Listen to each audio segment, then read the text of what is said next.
አሁን በእኛ ዘመን ዘይት መልቲፕላይ የሚያደርግ ፕሮፌት የለም። ዘይት የሚሸጥ ነው እንጂ ያለው ራስን አቬሌብል ስታረግ ነው የምትሞል። ሁለተኛ ነገሥት ላይ ምዕራፍ 4 ላይ ነብይ ባል የነበራት አንድ ሴት ባሏ ብድር ነበረበት ሳይከፍል ሞተ እና ኮላተራል ሲጠየቅ ቤት ምናምን የለውም ልጆቹን አስይዞ ነበር። እቺ ሴት ምን እንዳደረገች ታውቃላችሁ?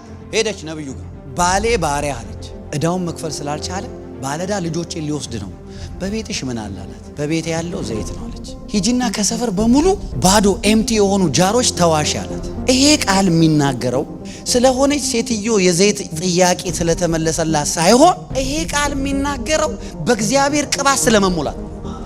ትዝ የሚላችሁ ከሆነ ሂጂ ባዶ ጀሪካን ተዋሺ፣ ከዛ በኋላ እነዚህን ጀሪካኖች አስገቢ አላት። ከልጆችሽ ጋር ቤት ግቢ፣ ከልጆችሽና ካንቺ በኋላ በርሽን ዝጊ፣ ያንቺን ዘይት ትንሿን በእነዚህ ሁሉ ላይ ገልብጪ፣ ሲሞላ የሚቀጥለው ላይ ገልብጪ፣ ሲሞላ የሚቀጥለው ላይ ገልብጪ።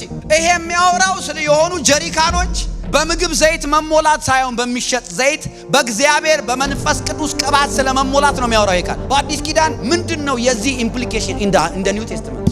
አሁን በእኛ ዘመን ዘይት መልቲፕላይ የሚያደርግ ፕሮፌት የለም። ዘይት የሚሸጥ ነው እንጂ ያለው በዘይት ኖ። እኔ ማንንም አታክ እያረኩ አይደለም። በኦልድ ቴስትመንት ግን ኦይል መልቲፕላይ ያደርጋል ቃላቸው። ለምን ቢባል ያኛው ኢምፕሊኬሽን አለው። ምንድነው ትምህርቱ ብትሉኝ እኔና እናንተ ነን እነዛ ኤምቲ ጀሪካን ከውጭ የተሰበሰብ ነው።